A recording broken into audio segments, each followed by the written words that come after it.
Before MyCareer or MyPlayer or talking to Jake from State Farm in a basketball game, 2K had the 24/7 mode. Now there have been different iterations of this mode before, but today we'll look at the one in NBA 2K7. NBA 2K7 has a pretty great opening. It starts off with Cyclops firing a level 1 super optic blast that travels through the city, bending around corners and blocks, and leads to this basketball that's projecting both teams on the building for you to select. So we start 24/7 mode, and there's two things that made me laugh. Firstly,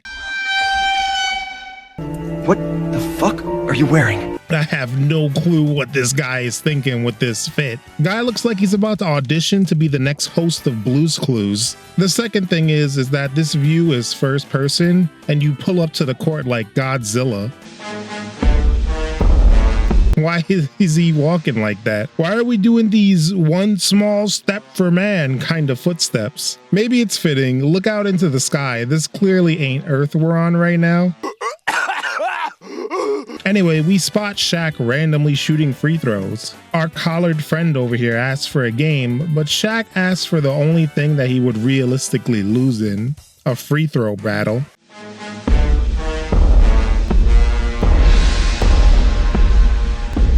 Shaq looks like he's trying to solve equations in his head as he takes the shot.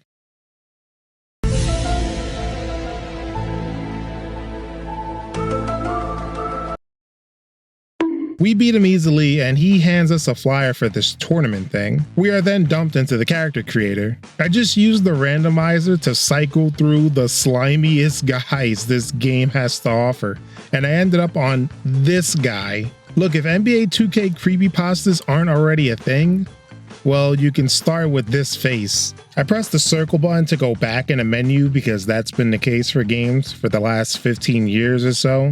But this game came out in an era where the triangle button was the standard when going back in menus. The circle button in this case is to randomize. Damn muscle memory. So we ended up going with this guy. But we don't, because once again, this game was released in an era where autosave wasn't commonplace, so I lost him too, which is unfortunate because he was out there taking ankles.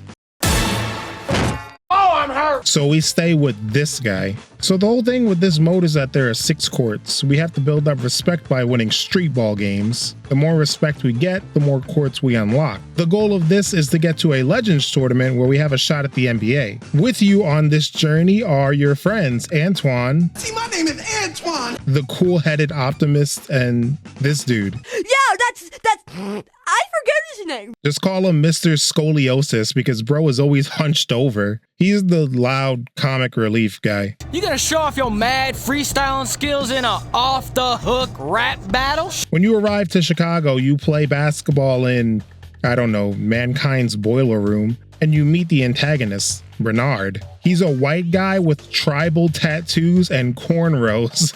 Bro, were you created in the randomizer too? So let's talk gameplay. NBA 2K7 is alright. It's an alright game of basketball. You could just tell they were a year or so away from fully getting it right. They get the presentation right with all the sweat and the clothes physics. Whoa, whoa, whoa! Did you see that guy's balls? But playing it isn't the greatest. Everyone dribbles like they're wearing an invisible cast on their arm. You can't pump fake while in the paint. The triangle button does both alley-oops and steps and gathers, so you can imagine when you try and do one, you end up doing the other. Dribbling is also weird. You hold R2 and flick the left stick around. I don't like it. Going into the mode itself, you have to play street ball games, and the game just randomly spits out the type of game and rule set. So you play a one-on-one regular game, or you can play a 2-on-2 game where you spot your opponent's 7 points. Wait, what? This is #1 bullshit. Yeah, some of the stipulations are really dumb. I got the spot your opponent's 7 points one for my very first game, as if I'm not already playing against NBA players. Oh, first dunk!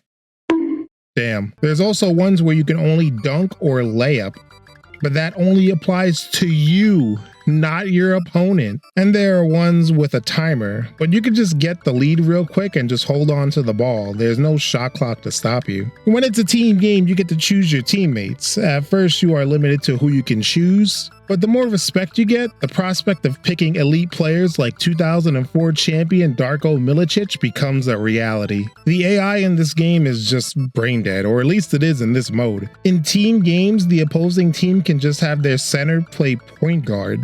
Like, what the hell even is this? So my strategy on defense was to just double team everyone. Pause. Because I know the center ain't shooting no 3-pointers if they're open. The centers themselves don't play like they should. Like, I picked Shaq as a partner, and you'd expect him to post up and impose his will like Shaq normally would. But he's just over here trying turnaround jumpers like, what are you doing? Your teammates never want the ball either. Here. No, I don't want the ball. Take the ball. Bro, I don't want the ball. Probably the thing I find most annoying is the fact that you can't even change the camera angle. I prefer the 2K up and down view personally. But you get this side view, but it's at an angle. I have problems with the depth perception on this view. I wish I could change it, but I couldn't find a way. All these small things add up to a mode that's way more annoying than anything to play. But anyway, we win some games with the ugliest jump shot ever. We get a game against Steve Nash and Kevin Garnett, and when we beat them, they teach us the ultimate hidden basketball technique, an alley-oop. We then head on into Texas. It's simple, Stan. Play some D, rebound, pass me the rock, and we'll be all right. Once the scouts see what I got, man, we'll both be cool. Okay, my man, here's an uncontested alley-oop. This guy fucking sucks. So we win the game where we get steals, blocks, and score 16 out of the 17 total points. But the next cutscene is like, oh, you made him look good, as if he wasn't out there looking like a Minecraft player with the amount of bricks he was just throwing up. We grind our respect up and we have a 3-point shootout with Peja Stojakovic. After we beat him, he teaches us a street ball move, and off to New York we go, where we have to face off against Bernard the Brickmaster, living up to his name once again. It doesn't matter, we still won. After beating him, we grind for respect again, and face off against Jason Richardson, who might have some tricks up his sleeve, the game says. And by tricks, they mean this one move where he throws the ball off your head and gives you a stiff arm. You learn this move after you beat him. And on to Venice.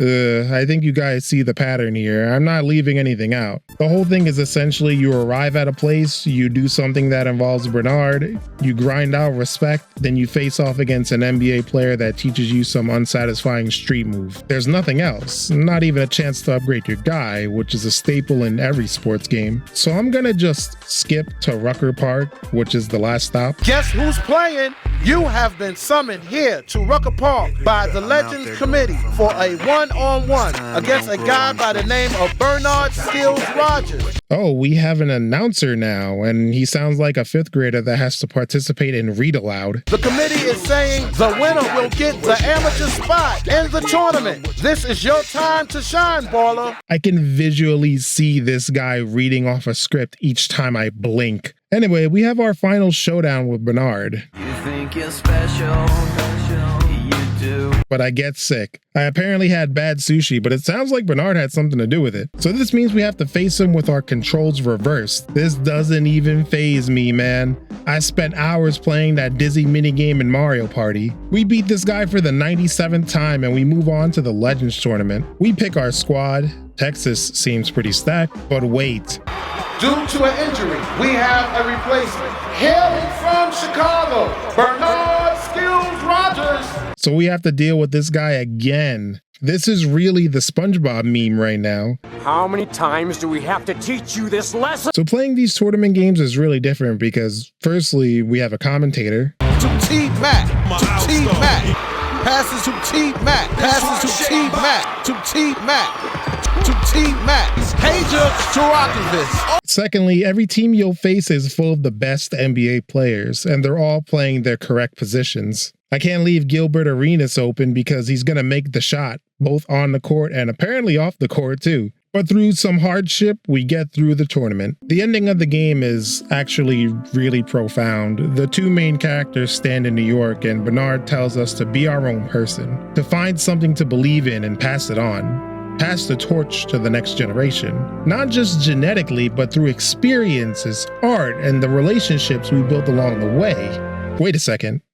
That's just the ending of Metal Gear Solid 2. The actual ending is these two old dudes in suits walk up to you, who are obviously voiced by one of the developers trying to do their best old man executive voice. Amazing performance out there, young man. Simply amazing. Tell you what, our NBA team is looking for a player just like you. Snap! Oh, you gotta be kidding me! Bernard Rogers, you left quite an impression out there today.